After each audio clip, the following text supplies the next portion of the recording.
Latest updates ఎప్పటికప్పుడు పొందడానికి big TV WhatsApp channel follow అవ్వండి. లింక్ డిస్క్రిప్షన్ లో ఉంది.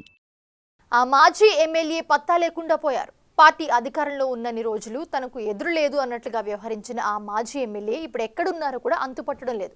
అప్పట్లో ఓటమి ఎరగని ఫ్యామిలీపై గెలిచి మీసం తిప్పిన ఆయన నెలకు కనీసం 2 రోజులు కూడా నియోజకవర్గంలో కనిపించడం లేదు. కూటమి ప్రభుత్వం ఏర్పడి 6 నెలలు పూర్తవడంతో వైసీపీ నేతలు పలువురు జగన్ పిలుపు మేరకు ఆందోళనలు నిర్వహిస్తూ ఉన్నారు. ఆయన మాత్రం ఇంకా బయటికి రావడానికి మీనమేషాలు లెక్కిస్తూ ఉన్నారు. అయితే ఇంతకీ అసలు ఎవరా నేత అంతలా అదృశ్యం అవడానికి రీజన్స్ ఏంటి?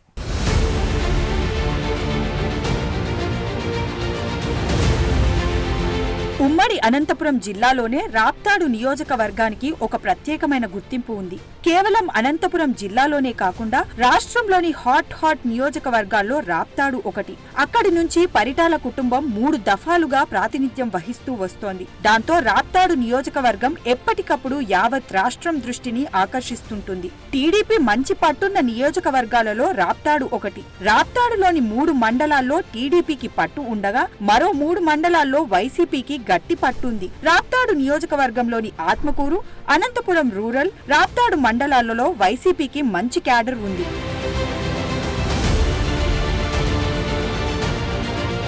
ఇక మిగతా మండలాల్లో టీడీపీ పునాదుల నుంచి బలంగా ఉంది. అంత పట్టున్నా సరే వైసీపీ రాప్తాడులో మాజీ మంత్రి పరిటాల సునీత స్పీడ్ కి ఎప్పుడు కూడా బ్రేకులు వేయలేకపోయిందంటే పరిటాల కుటుంబానికి ప్రజల్లో ఎంతటి క్రేజ్ ఉందో అర్థమవుతోంది. పరిటాల రవి హత్య తర్వాత 2005 బైపోల్స్ లో మొదటిసారి పెనుగొండ నుంచి పరిటాల సునీత విజయం సాధించారు. తర్వాత నియోజకవర్గ పునర్విభజన తర్వాత ఆమె రాప్తాడుకు షిఫ్ట్ అయ్యారు. 2009, 2014, 2024 ఎన్నికల్లో గెలిచి ఓటమి ఎరుగని లీడర్ అనిపించుకున్నారు.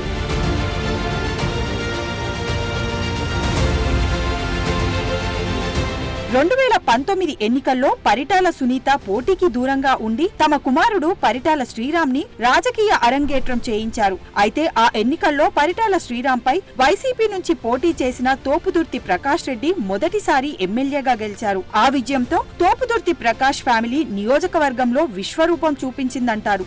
ఎమ్మెల్యేగా అనేక వివాదాల్లో ఇరుక్కుంటూ 5 ఏళ్లు కాలం గడిపాడు. రాప్తాడులో స్థాపించాల్సిన జాకీ గార్మెంట్స్ ఫ్యాక్టరీ దగ్గర మామూలు డిమాండ్ చేసి ఆ అంతర్జాతీయ సంస్థ రాష్ట్రం నుంచి వెళ్లిపోయేలా చేసిన ఘనత తోపుదుర్తి బ్రదర్స్ దే అంటారు. ఇక ప్రకాష్ రెడ్డి సోదరులు అనేక అక్రమాలకు పాల్పడి ఆయన్ని వివాదాల ఊబిలో కూరుకుపోయేలా చేశారు. ఆ అన్నదమ్ముల అత్యుత్సాహంతో రాష్ట్రంలో ఎక్కడా లేని విధంగా రాప్తాడు నియోజకవర్గానికి 5 ఎమ్మెల్యేలు అన్న టాక్ నడిచింది.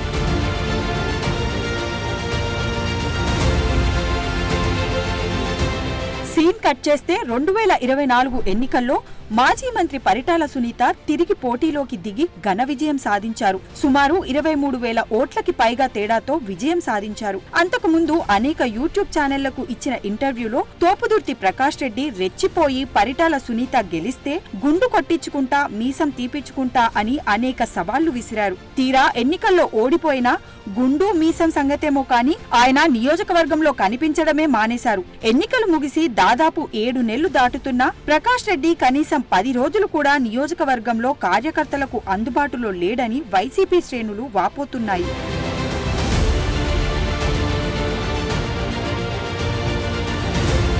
కూటమి ప్రభుత్వానికి ఇచ్చిన హనీమూన్ పీరియడ్ ముగిసిందని జగన్ ఇటీవలే వ్యాఖ్యానించారు. ఇచ్చిన హామీలు అమలు చేయడం లేదని, ప్రజల్లోకి వెళ్లి ఆందోళనలు చేయాలని జగన్ పిలుపునిచ్చారు. వైసీపీ సోషల్ మీడియా యాక్టివిస్టుల అరెస్టులకు వ్యతిరేకంగా నిరసన కార్యక్రమాలు చేపట్టాలని, అన్ని నియోజకవర్గాల నేతలు రోడ్డెక్కాలని, త్వరలోనే తాను కూడా జనంలోకి వస్తానని అంటున్నారు.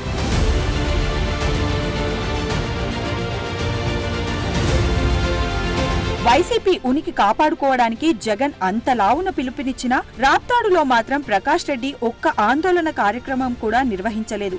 అసలు నియోజకవర్గంలోకి అడుగు పెట్టకుండా సైలెంట్ గా ఉన్నారు. నియోజకవర్గంలో జరిగే ముఖ్య నేతల పెళ్లిళ్లకు, చావులకు తప్ప ఇక దేనికి ఆయన రాప్తాడులో అడుగు పెట్టడం లేదట.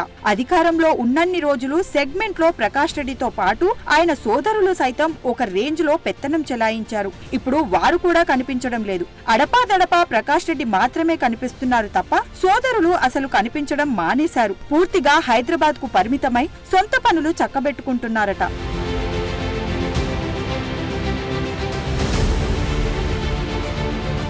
ఆ నేతల అజ్ఞాతవాసానికి కారణం అధికారంలో ఉన్న సమయంలో చేసిన వ్యాఖ్యలే అని పెద్ద ఎత్తున ప్రచారం సాగుతోంది. ముఖ్యంగా ప్రకాష్ రెడ్డి కంటే తన సోదరుడు తోపుదుర్తి చందు అప్పటి ప్రతిపక్ష నేత చంద్రబాబుని అనరాని మాటలు అన్నారు. కనీసం రాయలేని భాషలో బూతు పురాణం వల్లించాడు. ఈ వ్యాఖ్యలపై అప్పట్లో పెద్ద దుమారమే చెలరేగింది. దాంతో ఈ వ్యాఖ్యలపై స్వయంగా ప్రకాష్ రెడ్డి వివరణ ఇవ్వాల్సి వచ్చింది. చందు వ్యాఖ్యలపై టీడీపీ శ్రేణులు కేసులు పెట్టాయి.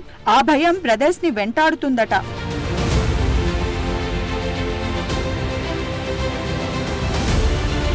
ఇక ప్రకాష్ రెడ్డిపై అనేక అవినీతి ఆరోపణలు ఉన్నాయి. ముఖ్యంగా జాకీ పరిశ్రమ యాజమాన్యం నుంచి కమిషన్ డిమాండ్ చేసి ఆ పరిశ్రమని వెళ్లగొట్టాడని, అలాగే వెంచర్లలో కమిషన్ వసూలు చేశారని, టమాటా మండీల్లో డబ్బులు వసూళ్ల దగ్గర నుంచి అక్రమ మట్టి తవ్వకాలు, అమ్మా డైరీ ఏర్పాటు వంటి పలు వివాదాలు ఆయన్ని చుట్టుముట్టాయి.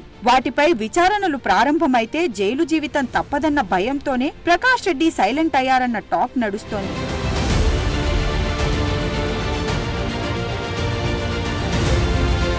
ఇటీవల ఉమ్మడి అనంతపురం జిల్లా వైసీపీ నేతలతో జగన్ మీటింగ్ నిర్వహించారు. ఆ మీటింగుకు హాజరైన ప్రకాష్ రెడ్డిపై జగన్ తీవ్ర ఆగ్రహం వ్యక్తం చేశారట. నియోజకవర్గంలో కార్యకర్తలకి అందుబాటులో లేకుండా ఏం చేస్తున్నావని నిలదీశారట. నియోజకవర్గంలో అందుబాటులో ఉండాలని, లేకపోతే పరిణామాలు తీవ్రంగా ఉంటాయని గట్టిగానే చెప్పారట. చూడాలి మరి తోపుదుర్తి తమ్ముడు జగనన్న మాటకి ఎంత విలువిస్తాడో.